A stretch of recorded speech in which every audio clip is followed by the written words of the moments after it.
This week's episode of Dude Soup is brought to you by ExpressVPN. Protect your online privacy today at expressvpn.com/RTTV. All right.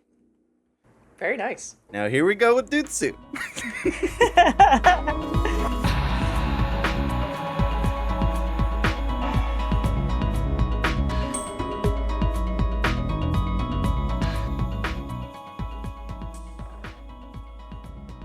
Today, we'll be discussing the Nintendo Gigaleak, what the next generation of consoles have to offer us gamers, and a new segment I'm calling Exqueeze Me. All that and more on today's steamy, piping hot bowl of Dude Soup. I am joined today by Alana Pierce and Elise Willems. Thank you for joining me today. Anytime. Hey, John. How y'all doing? It's very hot. It's a warm one. Just hot, mostly. Really? Mm-hmm. Oh. Well, I just cooked, and I did accidentally set off my fire alarm. I didn't light anything on fire, but I guess it got smoky, and my PC is right at my feet. It's just very warm. Nice. Did you have to well, that'll turn be on great your- come winter. Did you have to turn on your PC fans to help the That smoke could have helped. dissipate? No, I just did the classic wave something in front of it. It only lasted a couple of seconds and then it went away, but I'm just sitting there trying to cook my chicken in between two streams, being like, oh god, we made it. Well, yeah, you did make it. You're here on Dude Soup. That's the show. How are you doing, John? I'm doing fantastic. Thank you for asking, Elise. I'm having, Of course. things are looking up. Things are coming up, John, as I like to say. Cool. I coined that. That's not from The Simpsons. No. But yeah, I'm having a good time. And I'm excited to talk about our topics today. Yeah, Are same. you ready? Yes, let's do it. I'm I would very say curious. These are top pick topics. Oh, Nice. that Too. they are. Have y'all even heard about this Nintendo Gigaleak? I did. Why are I you have, talking? You talking yes. a I don't- lot yeah, to I I'm don't a different accent. person right now. I'm trying to I'm figure it just out. so happy to be here with y'all. Okay. Okay. So Can I for those say, that, yep. You've been doing this. You have a bit of a southern twang, Mhm. and as such, you keep saying y'all, which is common I vernacular. always say y'all. Totally fine. I don't ever really feel comfortable using the word y'all. I'm from Canada. Mhm. Hey y'all. It doesn't really feel natural. But what I do really appreciate about it is it's a gender neutral pronoun. Yep. 2020. So I'm always twisted on that because I do generally say hey guys, thinking it's pretty general. I don't know how you Here's both another feel one. on You the can say, subject. my peeps. My peeps is good. Dogs. Mhm. Alana, Dogs. being from Australia, do you have any Kittens, thoughts on kittens. y'all? I would never say hey y'all, but we do say y'all. Do you I have an wanna say in a Australian facetious equivalent way. of y'all? Use. It's awful. Use? Yeah, it'd be like Use- what you's yeah. up to. It's Use guys. YOUSE. Use guises. Use how what are you doing? Hey, yeah, use it's a slang that I hate. Isn't in Pittsburgh or something? It's yins. It's like I'm not joking. I don't I understand. believe you, I just it hate doesn't it. seem natural at all. But I'm pretty sure it's in some boroughs of Pittsburgh.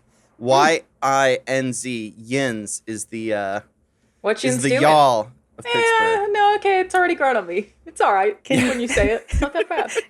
Can one of you use it in a sentence? Well, it'd be what you's doing. Oh, what was that, Nick? Are you from Pittsburgh, Nick? That's amazing. That's Nick RTE. Nice. Uh-huh. Well, very cool. Thanks, Nick. We have a Oh, they Oh, can't okay. tell. genuine pity. Well, this is going to make no sense. Yeah. Anyways, we got this Nintendo Gigaleak, y'all. For those that are not aware of what it is, it was first posted to 4chan on Friday. It is a Nintendo Gigaleak, as it's been dubbed.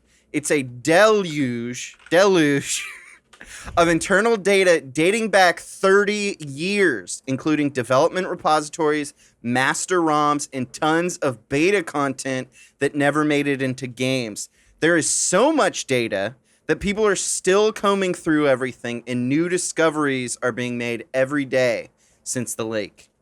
Has Nintendo said anything about it? Because they historically do not say anything about anything. Earlier haven't seen today, anything they had yet, not. did they? Yeah, they had not Still no. responded. What do y'all think about that? Like, have y'all seen the what's with it, y'all?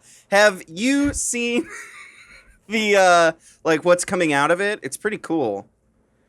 I mean, I'm all about Luigi. They found him in Yeah. Super Mario 64. Finally, rumor confirmed. That's an exciting one. And that was Yeah. great because I guess there was an interview with Miyamoto maybe where he was like, yeah, we worked on Luigi, just didn't have the room for him. Oh, really? Yeah, Yeah. just didn't fit. Interesting. I But, mean, they did add him into Mario 64 DS. Oh, did they? I didn't know that. Yeah, it's him, Yoshi, and one Yeah. other playable character. Because isn't it like you get to the top of the castle and then you find Yoshi, Mhm. and then do you find Luigi up there too? I don't know. I never played it. Oh. I just know that Excellent. on the re-release that they added some stuff. Now it's interesting because this leak isn't anything from like stuff that's in development. This is all old school stuff. And what I thought was interesting was that in the early 2000s when Iwata was elected president and CEO of Nintendo, he started this series of developer interviews called Iwata Asks, which gave us a candid glimpse into the development of many upcoming titles. But before that, in the 80s and 90s, when Hiroshi Yamauchi was running the show, Nintendo was notoriously secretive about their internal practices, and this leak provides a rare insight into those earlier days of Nintendo development. Could you tell that I had pre-written that and I was reading it? That wasn't candid? Nope. Oh my gosh. Yeah, that's like I've learned through like Gaming Historian and a lot of these different kind of edutainment videos that the information on stuff from the NES and SNES days is scarce, and like it's all kind of has to be pieced through short interviews here and there from developers, and a lot of the stuff actually came out from the Iwata Asks interviews where they were talking about their past games that they'd worked on, because that was how kind of secretive they were. That was during the time of like the Sega Wars, the console wars. Good times. So they really weren't opening up about any of that stuff. But usually when it's pretty leaks happen, cool. usually when leaks happen and it's for like a title that people don't know about, or like in the case of The Last of Us Part 2, where just like massive spoilers leaked, I feel bad for the studios. Yeah. This one I kind of don't feel bad for. Like, Nintendo has hidden things from people for a very long time. I don't feel like it hurts any current project unless I've missed something more recent. It's actually just like very cool stuff for everyone to know that I kind of wish that we had access to earlier. Obviously, they don't want people modding their games or messing around and things, but people have been doing that to Nintendo games for a long time now. It's not like that's changing anything. It just, this one just seemed more cool than anything, but I also have to wonder how the hell it happened. Exactly. Yeah. My knee-jerk reaction was, should I have an ethical response to this? Should I feel like this is compromising, someone's work in some way, and what they've poured their heart and soul into? And then I thought, no, actually, it feels like it's past the statute of that time being an issue. And it does feel like someone just found a treasure chest buried in the desert. Yeah. Opened this tomb that has all this magical information in it. I hope that it becomes preserved in some way, whether it's like in a, it becomes some exhibit online or museum or in an archive or somewhere.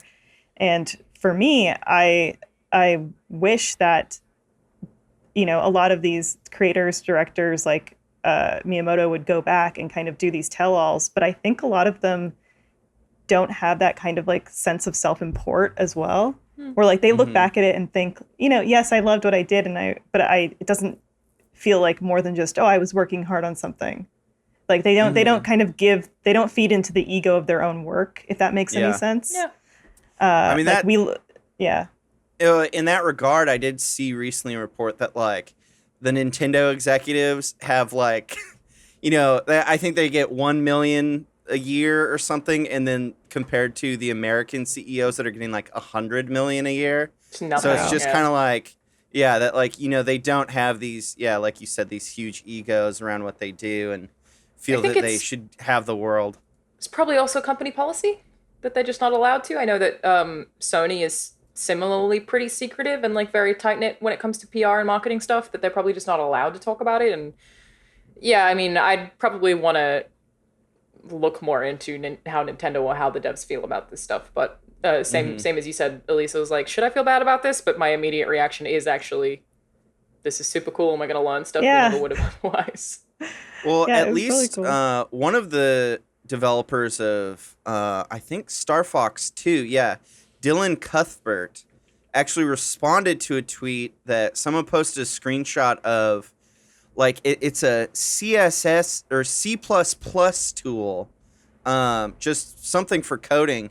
And Dylan Cuthbert, who was a developer on Star Fox 2, responded, WTF, I haven't seen this tool I made for Star Fox 2 for almost 30 years. That's I wrote it in early C++ to teach myself the language more than anything else. Where the hell have hackers got all this obscure data from? So it's like, how obscure is all this stuff that it's like just a C++ tool for, it looks like it's for writing out messages in Star Fox. It's ridiculous. Like all the stuff that's in it. Like, it is really surprising that this wasn't on hard drives somewhere. Yeah. Rather, it was on a server? Like, it's so strange. Yeah, I mean, that's the thing. Like, where could it have come from? Was it really a hacker that broke into Nintendo's servers and pulled it? Yeah. It all feels like very backwards alternate universe Mandela effect stuff too. Because like I know that we've seen Yoshi prototype stuff in the past, but when you do go back and you look at that weird Yoshi art, it's like, like your brain knows Yoshi so well that it gives you a visceral reaction looking at it. At least for me, it did. Yeah. And then stuff like the Ocarina of Time mini boss or whatever that they had like the prototype. It just all feels so weird. Yeah, that big gold knight. Yeah. Yeah. There's here's just kind of a highlight of some of the craziest stuff they've found, in my opinion. I actually found it like a link that was they're just like categorizing everything that's been found so far, and the list is just growing. One of them, they found a full master ROM database for all American and Japanese Famicom NES releases, even like the Nintendo World Championship 99 cartridges and stuff, like literally everything. And then prototypes for a bunch of different games like Super Mario Kart, Yoshi's Island, Star Fox 2, and prototype assets from a bunch of other games.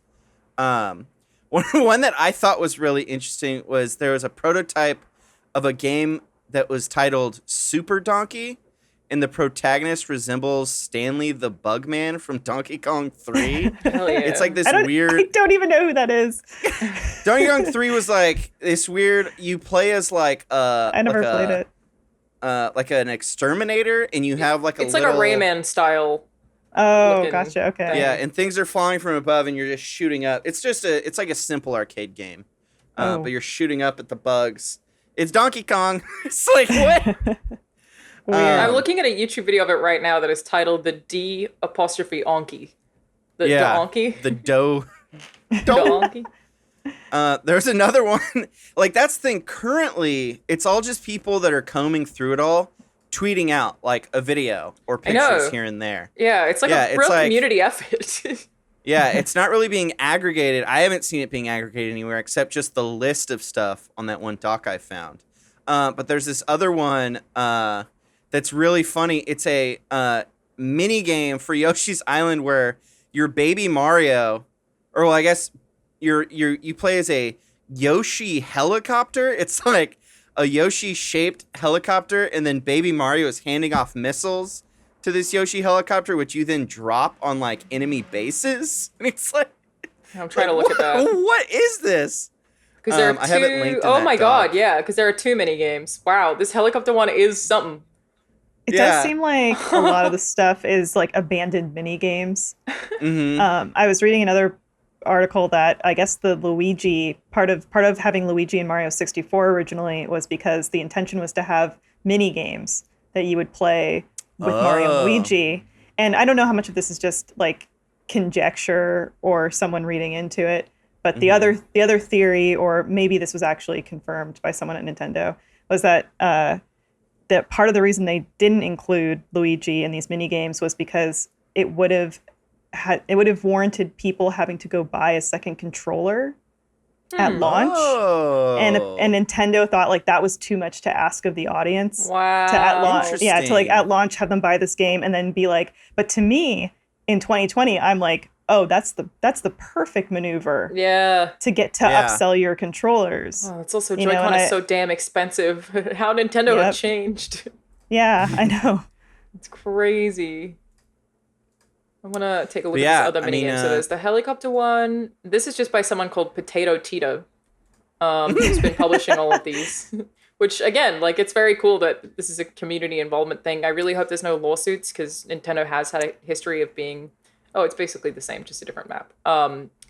Just being really selective about how they approach online content creation. You know, they had some pretty brutal restrictions when it came to YouTube videos and streaming pretty early on before anyone else did with the Nintendo Creator Program. They seemed sort of against it for a while, so I hope that the people who have even been sharing the stuff that's been leaked don't get in a ton of trouble for it, because I feel like technically Nintendo probably has the right to take it down. I'm not sure exactly how that would work legally, but I mean, what I think is so interesting is that a lot of it is just like code and like source code for stuff that people are having to compile. So it's literally just like anyone. I'm not condoning you go do this, but anyone can just go and download all the files and then start going through it all, and like that's what's currently happening, and that's how all this stuff is being found, is just like a communal effort. It's not like all the hackers are doing it. Like literally anyone with some technical knowledge could start going through it and find some stuff. Well, it is worth noting, and this is like the one thing that I think is the biggest downside of this whole thing. Internal emails were also included in the leak, which could potentially include personal information, which is like, that part of it is very bad, and we don't want that leaked, obviously.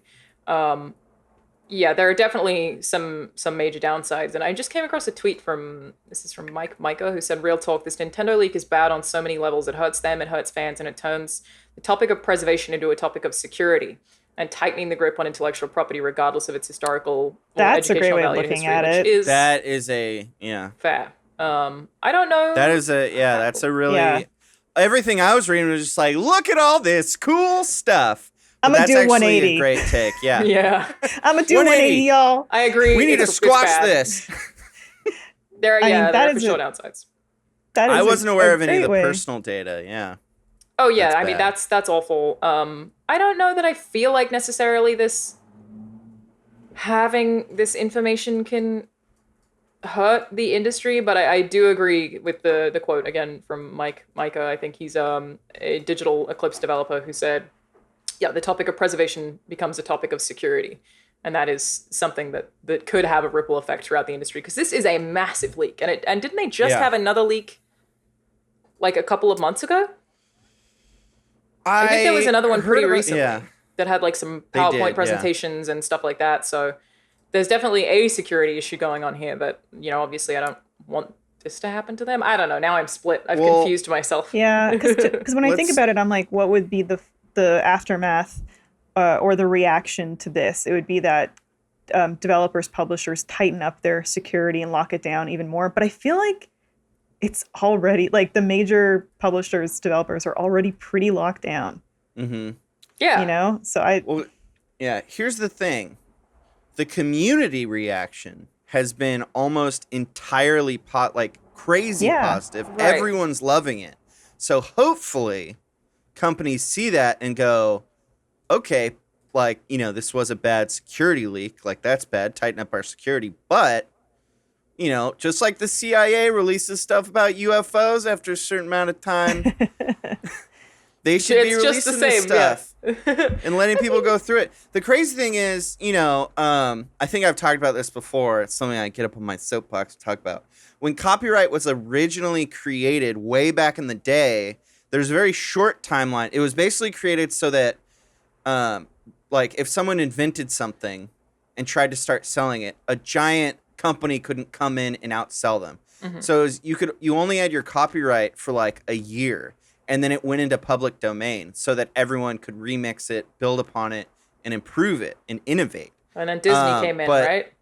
Yeah, slowly over the course of decades and decades, they slowly changed the bills, changed the laws until now it's this thing where anything with your IP is like yours for a long time and no one can do anything with it. And it's like, personally, for me, I think that after a certain amount of time, maybe even a much shorter amount of time, things should go into the public domain and people should be allowed to use that stuff to be creative, to innovate, to learn. Like, I think it's silly that all this stuff is just being locked in a vault and never being shared with the world, I'm strongly in agreement where like innovation and learning comes in, but I also think that like in theory with certain markets, especially like cartoons, I think Disney pushed it because they were worried about what people would do with Mickey Mouse. It's like, I would prefer there to be more restrictions so that we get more diversity of characters and like some restrictions, because otherwise everyone would have used Mickey because he was so well known that it's a safe bet. If you release a movie with Mickey Mouse in it, then it's going to do well. So I feel like if there are no restrictions at all, then it discourages creativity in a really similar way. But like as far as learning is concerned, I feel like release the stuff that people can learn from and build on for sure. But I don't think it could be like totally unvetted. There has to be some restriction there, or every single cartoon is going to have Mickey Mouse in it. Basically, was what they were worried about. Anarchy. All right, anarchy it is.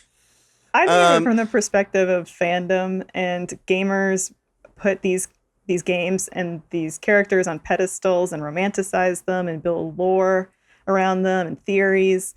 And it's kind of, a fascinating payoff when 30 years later your theory comes true. Stuff like fabled ET cartridges being buried. Like, when oral histories come out or when these like leaks happened and something is validated or it's just like some new piece of information that adds to the lore and the mystique, like, it's just kind of a really cool, zeitgeist thing to be a part of. Yeah. I can't help but feel excited about it. The Luigi 64 thing totally got me like that because that had been rumored for so long that seeing that actually happen and seeing a video of Luigi running around in that world was like, oh my God, it happened. That's the best. He did it. Yeah, finally. Did it. Look at you go. Anyways, I think we're all excited to see, security issues aside, we're all excited to see what else comes out from this leak, because I hope there's going to be even more amazing discoveries. Now, perfect segue. It's time for an ad read. Oh. A word from our sponsors. If you're listening right now, you cannot see the awesome new sunglasses I'm wearing. They're from a company called Rain, and they are slick as all heck. I got the Remy 49s in matte black with a matte brindle leg finish. That's right. They're quite the classy bad boy look, if I do say so myself. These are handmade frames. And you know what? That makes all the difference. And they have polarized, high-quality Carl Zeiss lenses that are the best in the industry. You all know I have a bad boy image to keep... up, and these high-quality sunglasses really make it work. Rain's style and super lightweight frames make them comfortable and super versatile. I can wear these anywhere. It's no wonder GQ called Rain one of the best sunglasses for men in 2020. And why stars like John Hamm, James Harden, me, John, #1 bad boy, and Wiz Khalifa all love Rain. Do what I did and get yourself a pair of Rain sunglasses at rain.com and use the promo code DUDE to get 20% off your first order. That's RAEN.com, promo code DUDE for 20% off your first order. Rain.com, promo code DUDE. Bad boy John Smith out. All right, welcome back, everyone. Nintendo is out. The future is here. That's right. We are looking at what the Xbox Series X and the PS5 have to offer us wonderful gamers. Because, as you know, last week was the Xbox Games Showcase, and a week or two before that was PS5 Games Showcase. So I think it's high time we look at what's on the menu and decide what restaurant we're going to go to. Can I have double dinner? That's my plan. That's absolutely my plan. That's my plan. Double dinner. I think we're in a cool landscape where there's a concern where I'm seeing a lot of like criticism levied at both companies for making the same kind of games. Like for a long time, people have been like, Sony just make cinematic sad boy games with a bunch of nice, pretty cutscenes, and Microsoft just makes shooty multiplayer garbage. And I'm like, but this means we get two different kinds of games. Because both of these companies seem to have massively different strategies at this point, where Xbox is going, from what we can see, though, they did say, stuff like Fable will be single player, not an MMO, as that terrifying rumor said. They have games as service games, multiplayer games for sure is a focus. And PlayStation, I'm so excited about Miles Morales. That looks so good. And then Horizon Forbidden West. Like, it just seems like getting lots of different games because they both have literally completely different strategies at this point. And I'm happy about it. Mm-hmm. How about you, Elise? What are you thinking? Nintendo for life? Yeah, I'm kind of long over the console war concept. Mm-hmm. And to me, it's, make your decision on which console you're going to buy based on, what services they provide that might appeal to you. Game Pass is giving Xbox, I think, a major advantage to people who can't make out and buy those AAA games every release. And also, choose a la carte what kind of games that you like to play. To me now, it's just the games that are releasing are going to decide which console that you buy. I think I'm in a fortunate enough position that like James and I we're gonna get both of them. So it's not really a question. I'm privileged in that way and don't have to really put too much thought into which one I'm gonna get. But if I had to choose, I think he would say Psychonauts 2. he would say Xbox Series X solely because of Psychonauts 2. But maybe I would choose. Maybe go PS5. Oh, wow. On it. Even though there's stuff on Xbox Series X, like tell me why. I'm super excited about. You've got a PC. You could play all that stuff on PC. So that's the thing too. And a game like that probably doesn't require that much processing power that I'm going to need, like even to have the most souped up PC. I feel like there's someone who disagrees with you, and that's Gabe Newell. He says the Xbox Series X is better, and when asked why, he said, because it is. From a hardware perspective, isn't he technically correct? Like, it is the more powerful console, so I guess he's technically right. He's thinking in ones and zeros. I wonder if also he's thinking of the cross-compatibility with PC, which is his bread and butter, and he's thinking, this is going to bridge the gap for us. But actually, I might swing around on the Xbox thing because I'm looking at some of these exclusives that are coming to PS5, and a lot of them are timed. Like Deathloop is timed. Ghostwire Tokyo is so cool. What do you mean timed? Timed exclusive for PS5, so it's going to come to other platforms. So like Ghostwire Tokyo timed, Godfall timed, Goodbye Volcano High timed. So like there's still your Horizon Forbidden West, your Spider-Man Miles Morales, but like. I guess if, Xbox isn't doing as many timed exclusives, I don't know. I don't know, guys. Yeah. Like, do either of you have a loyalty that you're swinging out, Well, I just bought this new dresser behind me where I have all my consoles. And which is going to look better, a tower or a spaceship? Well, it's so the dimensions of the cubes are 13 inches by 13 inches. And I looked it up. The PS5 is like 14 inches. Oh, so it will not fit in my game shelf. So I will be going with the Xbox. You're gonna have to do one of those things, like, you know how in the 1920s or whatever in New York they would build those baskets that hung outside windows they put babies in. Oh yeah, I could do that. If you just wanted your baby to get some fresh air, you'd put them in the window basket. Like 30 stories. It's like we should make a basket that attaches. There you go. And it would have much better airflow. Exactly. Yeah. Problem solved. I think that's what they had in mind when they designed it. Yeah. All right. Cool. Yeah, I have virtually no loyalty and haven't for a really long time because I have had both my whole life. And again, you're right, at least it's a position of privilege and also a choice. Like, you couldn't, I wouldn't be caught dead buying a $200 dress. I'd be like, yeah, what? Same. No, God, But a $500 console is a thing that I know that I'm going to buy every single time and I'm always going to get both. And I think it really does depend. Like, they really are two companies making two different kinds of games. Of course, the reality is that most gamers spend most of their money on third-party games rather than the first-party games anyway.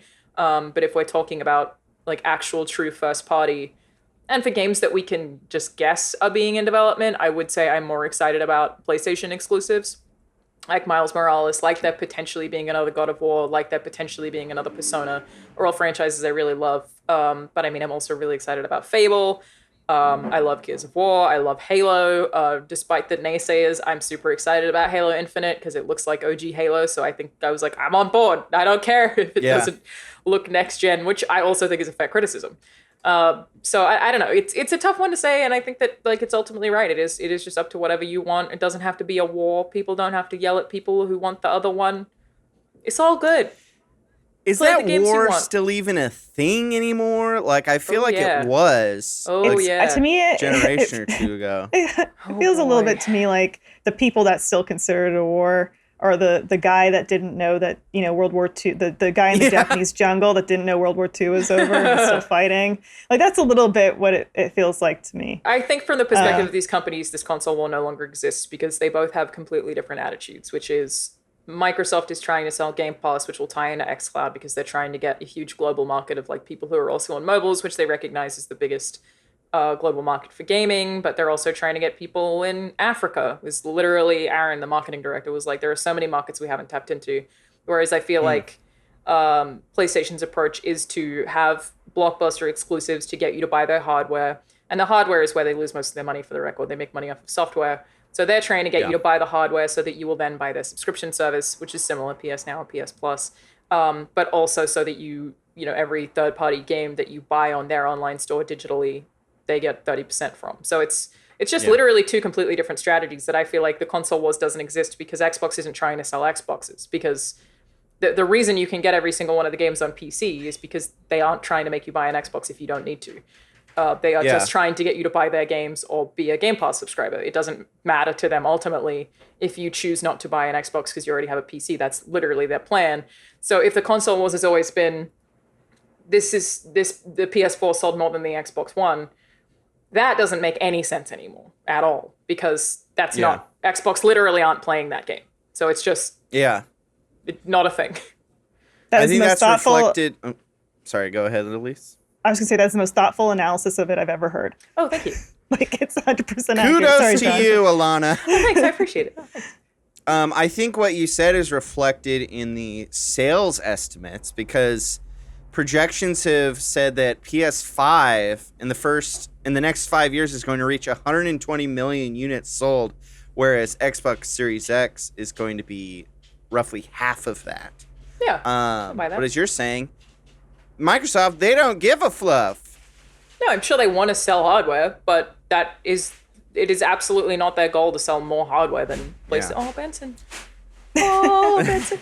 Hi, buddy. A lot of people were saying that the Xbox Games Showcase was more of an advertisement for Game Pass than it was. Yeah, because that's how they're trying to make their money right now. Because again, the consoles don't make that much money, so they don't need it. And I feel like that is something that, like, when we've been hardwired to think about consoles for so long, that it's taking the community a little bit of time to catch up on is, like, I've seen so many people ask the question of, well, why why do I even need to buy an Xbox if these games are on PC? It doesn't make any sense. I'm like, no, that's their point. That is what they are trying to do, is make it so you don't have to buy that thing. If you have a PC, you're not going to have to make a choice between two consoles. They already have access to you because they have a Windows store. It's just not that same game anymore. Sorry, I'm still like nervous because I saw Benson. It just like gave me butterflies. It's like, oh, look at him. I haven't seen you in so long. He never wants to spend any time with that, or like he's to derail this. He because he's old. During the day, he just wants to rest and do his thing. Sometimes in the evenings, he'll grace us with his presence. You know, he'll come sit with us a little bit in the evening. But sweet old boy. There he is. He misses his alone time. Yeah, he likes his alone time. Oh no, come on. He doesn't. Ah, there he is. Oh, he looks so happy to be picked up. He's just flailing. John, how do you feel? Right, Are you going to get one or the other? Yeah, whatever. Well, John I guess can't physically get one. Yeah, that's right. I guess I think I'll probably do the same thing that I did the previous generation, where I'll get a PS5 like 2 or 3 years from now, and then play all of the exclusives that came out. Like that's what I did. You know, I bought a PS4 and then I played Uncharted and God of War and Bloodborne and all those other games. I did that with the PS3 era. I bought the Super Slim. I did have a PS2 and an original Xbox at the same time, but for the most of the 360 cycle, yeah, it was way later that I bought a PS3, and it was like actually really cool that it's almost like you get a launch library of some of the best games ever all in one sitting that you get to play all at once. There were like 10 of them. It's like waiting for a whole season of something to come out, and then you just blast through the whole season. Yeah. Like, I didn't have to wait. PS3 didn't really come into its own with its titles, I think, until the second half of its life cycle. I always think of that meme that there was a picture of a PlayStation like at a bar and it's PS3 ain't got no game. I just always think of that meme because like, yeah, I mean the 360 had like, I keep saying this, Mass Effect and BioShock and even like Dead Rising. Like it just like launched with crazy games that did obviously end up coming on PlayStation as well. PS3, it was like, here's the Gran Turismo prologue. And you're like, what is this? Supposedly, I think it was Scott the Woz talked about it in a recent video. The PS2 was such a huge success that PlayStation or Sony was kind of had a big head about the PS3. They're like, everyone will develop for the PS3. And so they made it, and it was very hard to develop for the PS3, whereas the Xbox 360 was like way easier. And also their console was $600 when it came out. So both gamers and developers were like, nah, we're good. And they're like, wait, what? But I think they did the same with the Xbox One launch with the worst E3 presentation of all time.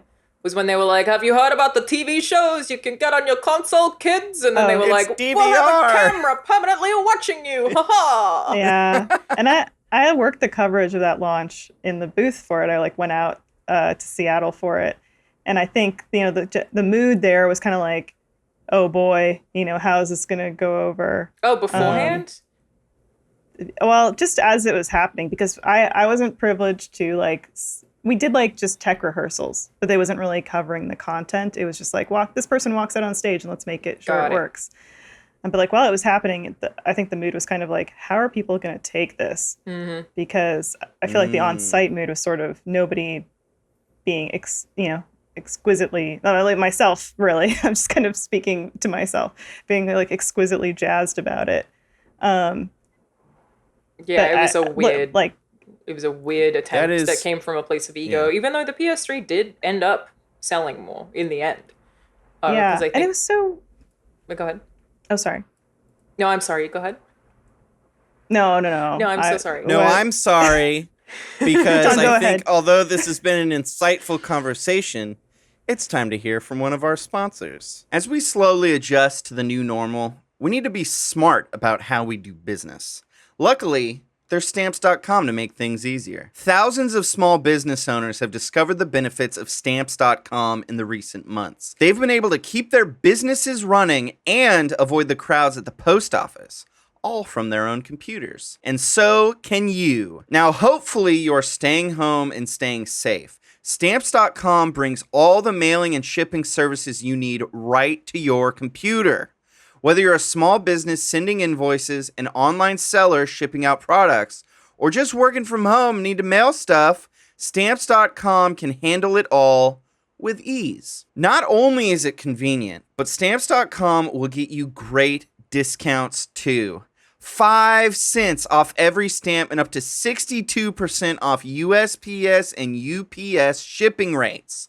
At Funhaus, I'm always looking for ways to shave off even seconds from my workflow because I know that the time saved will eventually add up to be tremendous. Now, just the same, 5 cents off every stamp will add up to huge savings over time. Right now, our listeners get a special offer that includes a 4-week trial plus free postage and a digital scale without any long-term commitment. All you got to do is go to Stamps.com, click on the microphone at the top of the homepage, and type in DUDE. D-U-D-E, DUDE. That's Stamps.com and enter DUDE. Sorry, sorry. It had to happen. No, I'm sorry. Sorry. Alana, you were saying I think, and then... I don't even remember what I was going to say anymore, so... Boom.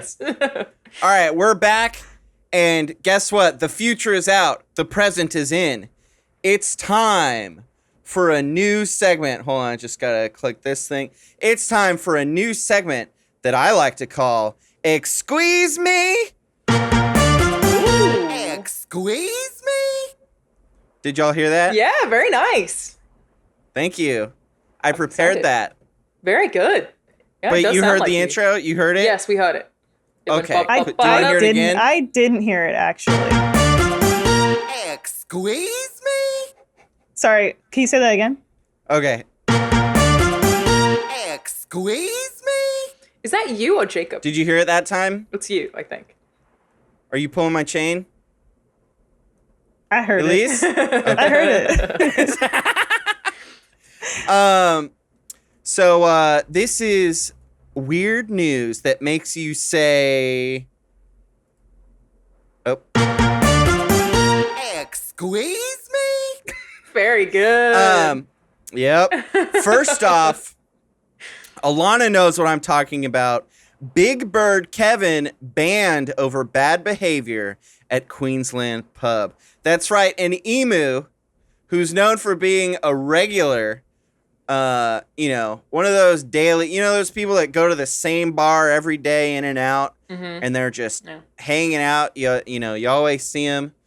Kevin, not Big Kev, constantly mate. Goes, yeah. Oh, big shiver big me Kev. timbers, bloody hell. He got really rowdy, and he's been banned. So that's where was pretty the pub? Whereabouts in Queensland? That's where I'm from. Born there. It's near the Yuraka Hotel. Yuraka Hotel, township of Yuraka. Yeah. He taught himself to climb the stairs. Yuraka. He started rummaging through bins, stealing food, and pilfering patrons' car keys. He actually was involved in a high-speed chase because he was driving one of the cars, and the police chased him. Yeah. Here's my question. So there was a time when Kevin the emu was a regular, that it was accepted. He had to have been going to this pub for a substantial amount of time to be considered that. Yeah. What happened that caused this change in his behavior?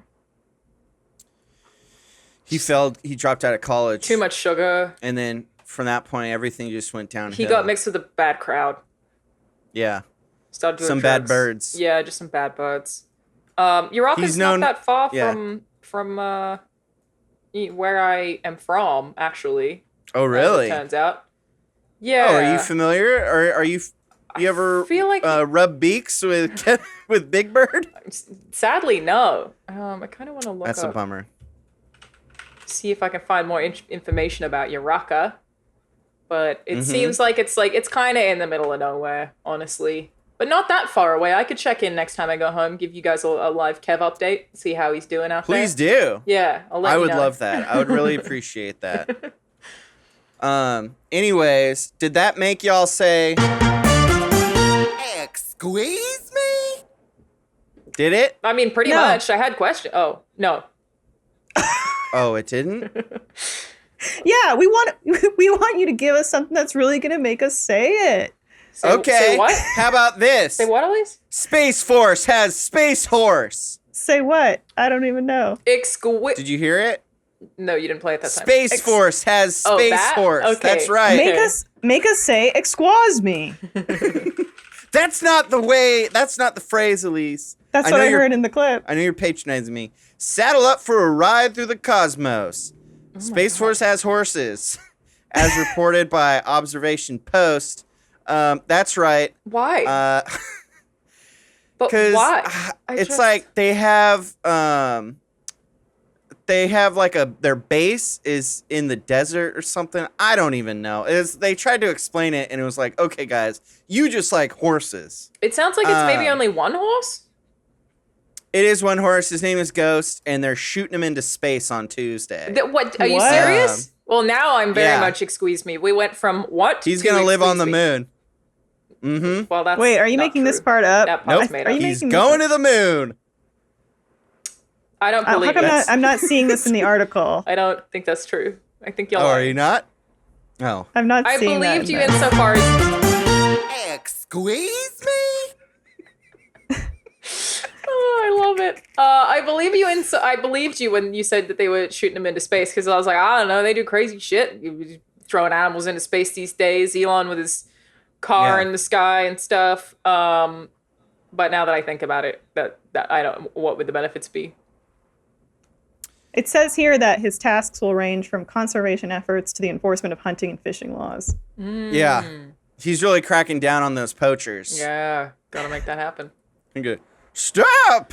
In the name of Space Force! Senior M and Michael Terrazas said, before this program, I had never ridden a horse before, but I came in every day and rode and volunteered. Oh. That's so sweet. I guess here it makes sense, because he also said we are able to go through creeks and water with the horses, high hills that we wouldn't be able to get through with off-road vehicles. There are places we've gone where the water is so deep that my boots are wet while on horseback, but the horse can walk without problems. I love the idea that this interview was someone going, so what exactly are you going to do with the horse? And they're like, well, we're going to ride it in the wilderness. Okay, can you elaborate on that exactly? They're like, it's literally just horse stuff. Why is it? It's a horse stuff. Excuse me, Airman Michael, you ever heard of a dirt bike? They can go through lakes just fine.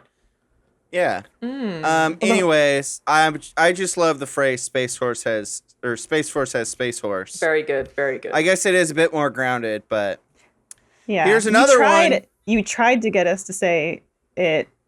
What I'm not going to words I'm not going to say because you tried, but excuse me.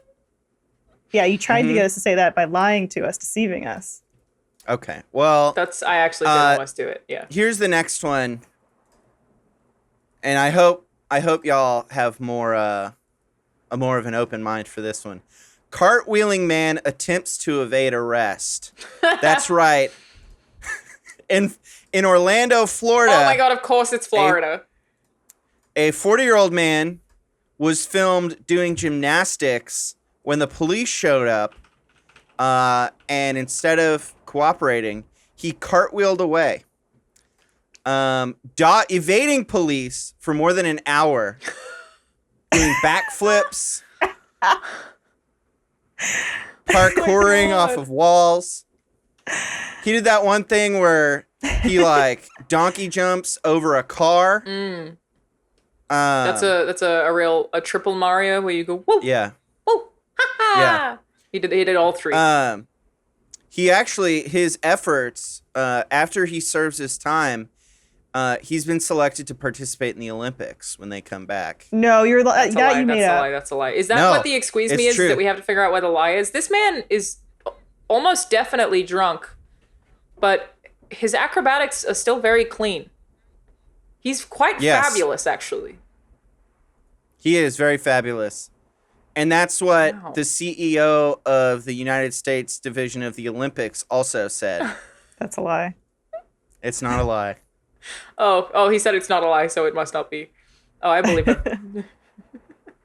I just can't believe he did it for an hour. Yeah, in Florida. It's pretty crazy. It's hot out there, man. It's humid. It gets sweaty. It's commitment. He also did, at one point, he stole someone's skateboard, and he did a 1080 on a half pipe.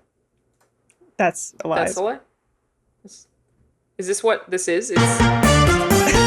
Excuse me?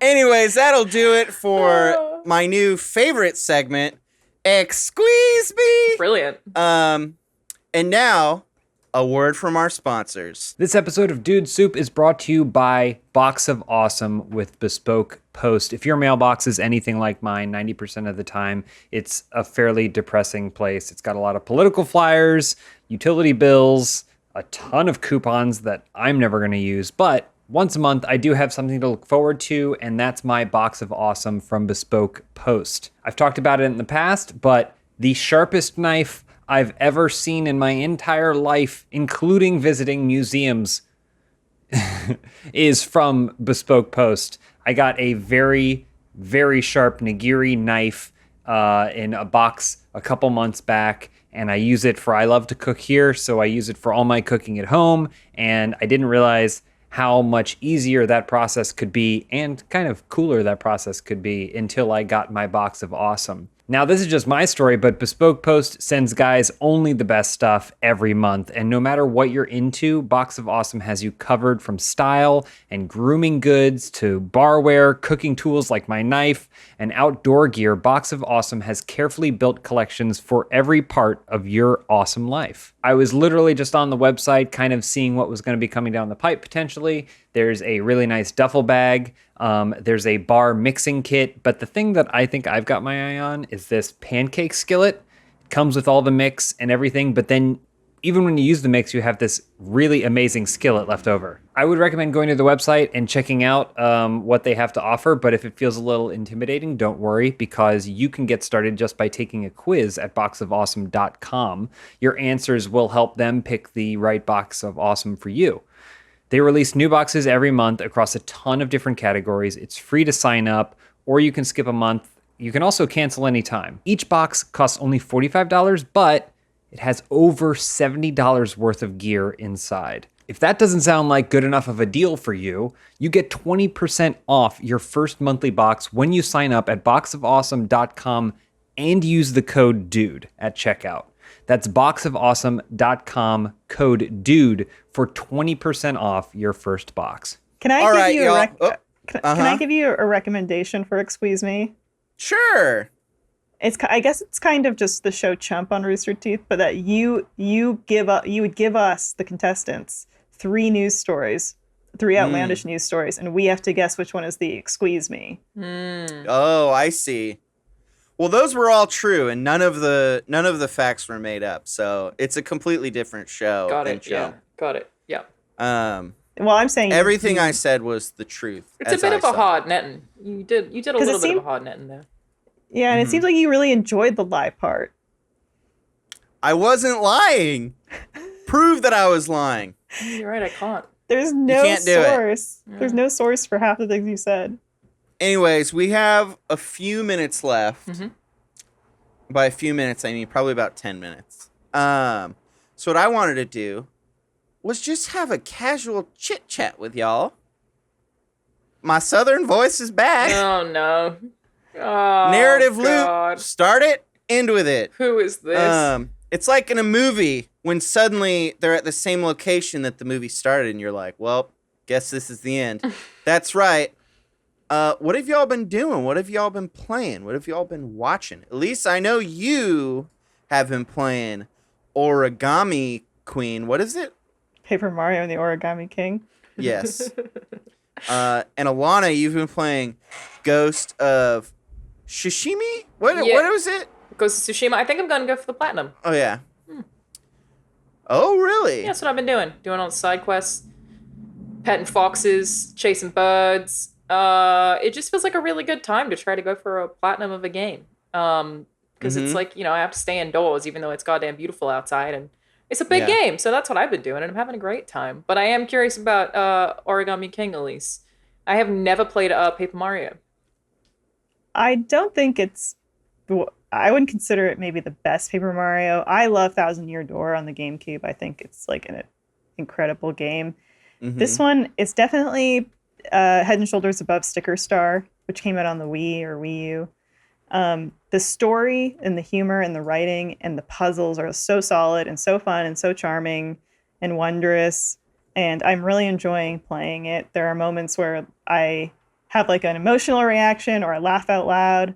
But I do feel like I'm just slugging through combat or I'm avoiding combat. Comparing it back to Thousand Year Door, where you would get into combat situations and it felt like the order that you lined up your enemies or the way that you used your items actually mattered. That doesn't really feel like it has meaning in this game, but I would still, especially because it's on the Switch, so it's a really easy, like, pick it up, put it down, start and stop, kind of like take it, not that we're all going much of anywhere, but you want to take it from my couch to my bed. Yeah, basically. It's really great in that regard. I feel like I can pick it up for 5 minutes, play a little, put it down, and it's just a charming time. And 30 years from now, who knows what details we'll find out about this game. True, very true. It looks really I am pretty. really loving it. It's beautiful, and like I'll be really sad when I'm done. But so yeah, I guess if you guys are like in that phase ever where you're looking for a new Switch game, totally should get it. How do you all feel about the Animal Crossing announcement this morning of like the dreams? The picture I saw looked cool, but I have not touched Animal Crossing since we filmed the game show. Yeah, I died off pretty quick too, but I still pick it up occasionally. It adds dreams, fireworks, and island backups. Interesting. Yeah, so like there's like new fireworks displays, and then I haven't played Animal Crossing in like 2 months, but there's a cloud save, I guess, so like you can back up your island. So if you lose your Switch, you're not. That's great. Nintendo's so bad about that stuff. Yeah, I deleted mine like a week ago. Oh no! Really? Yeah. Oh my gosh, you did so much. You did the whole canal thing. Yep. Oh my god, I will never delete mine. It's all gone. No. It's like when those monks build those sand sculptures, and then when they're done, they just blow them away. Yeah, that's what I did. Did it feel good? Oh my gosh. No, I was devastated. Yeah, I wouldn't do it. No, it was fine. I feel like I accomplished all I could. So the Dreaming was the a New dreams Horizons. It says returning. I did play New Leaf, but I weirdly don't remember that game that well. Same, and I was not as into it like this because I think in New Leaf it was all about like you were trying to collect paintings, right? It was like the big thing. All I remember is I'd like go to this separate beach sometimes. That. Somebody gave me 1,000,000 bells or turnips for bells. I just remember catching gold beetles. Oh, yeah. I remember just being really into it, really aggressively into it for a very short amount of time. Yeah. And then at the time, I didn't know anyone else that had a 3DS, so there was wasn't that social aspect for me. Yeah. I guess with the I'm telling y'all, before I was at Funhaus, I was the sole gamer in my life. Real minority. You're lucky we hired you. Yeah. Yep. It was you and then 50% of women playing mobile games. Those were the statistics. That was it.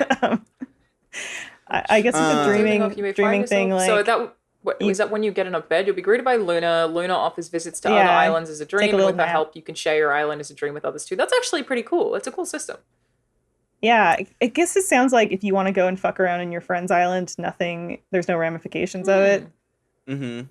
Which for me, I don't play Animal Crossing, so I can just go into someone's island and do willy-nilly. I play it for like structure. Let's make this design happen. Yeah. Mm-hmm. I don't want to break other people's stuff either. I never want to do that. So yeah, it says nothing is permanent because nothing you do is saved, so explore to your heart's content. That's cool. So you can just lay waste to islands? Sounds fun, Nintendo. I guess, yeah. Or not, because it doesn't matter. Yeah, I guess in New Leaf you could buy the Dream Suite. Sorry, go ahead. No. I mean, keep going. I was going to change the subject. Did you change the? I was just reading. Go for it. I want to tell y'all about a show from 2011. Okay? Yeah, go on. Can you hear me? Yeah, continue. What is it? You didn't seem very intrigued. I'm not. Is it Alias? No, it's not Alias. That's from much earlier. Okay. It's called The Bridge, and it takes place in both Denmark and Sweden. Yeah, it's about, isn't it like a magic bridge? What? No?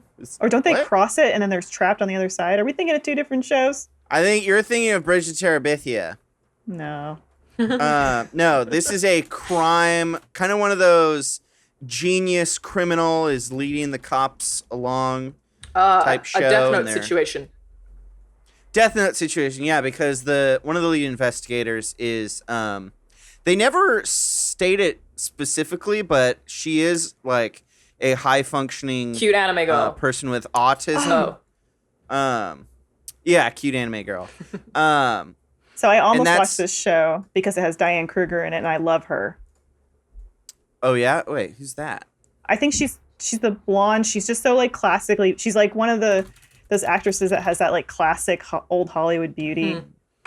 Oh, so there's been a number of remakes of it. Is she an English actor?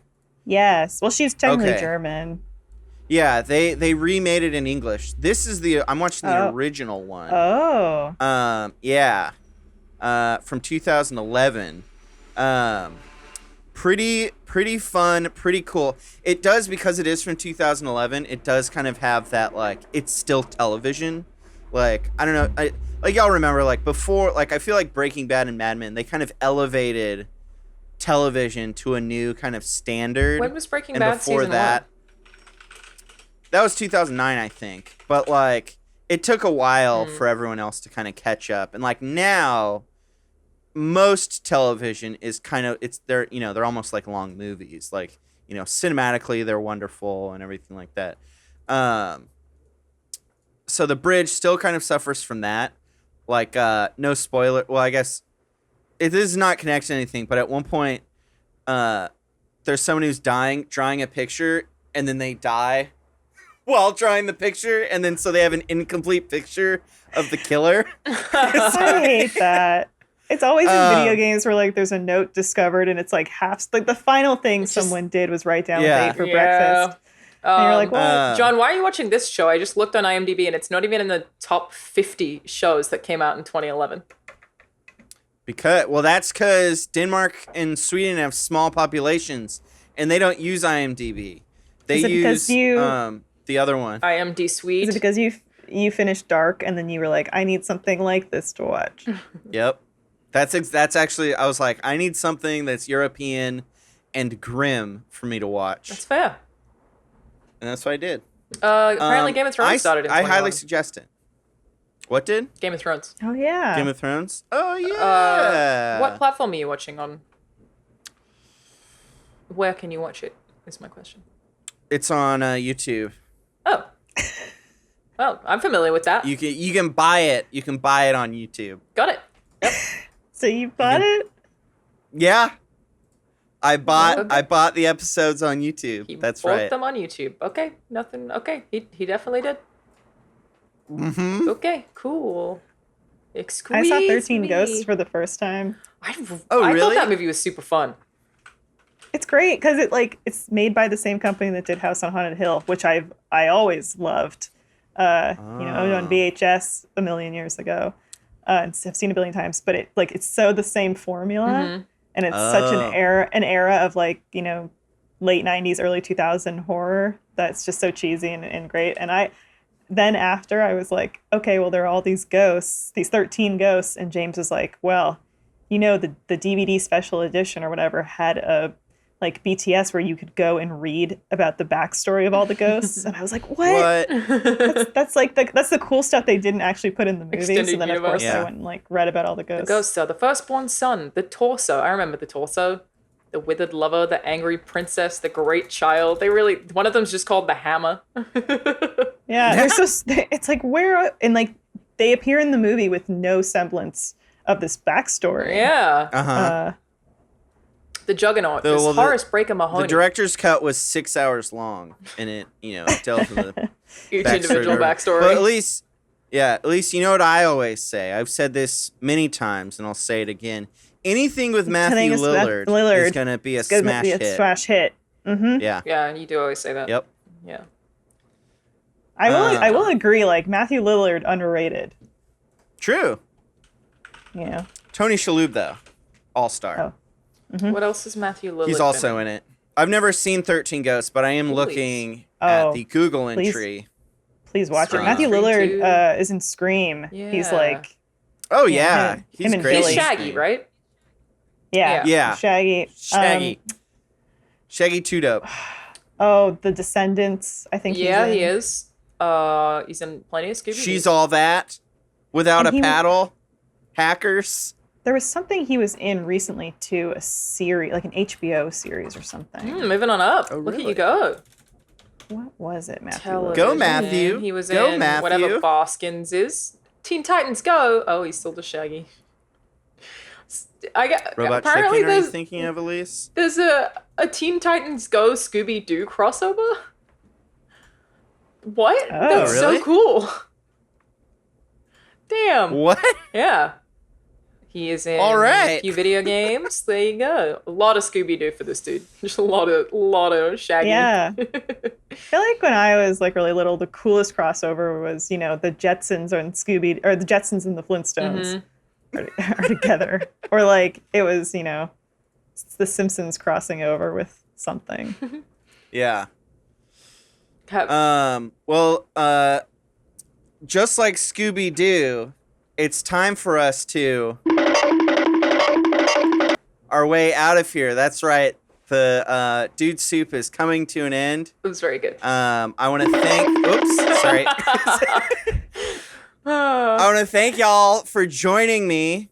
Thank you so much. I had a great time. Always happy to hang out with y'all and chat it up. Thank y'all, John. Thank y'all. Hey, for sure. Oh, and by the way, remember... Squeeze me? All right, y'all. Have a good rest of the week, and we'll see you next week on Dude Soup. Bye.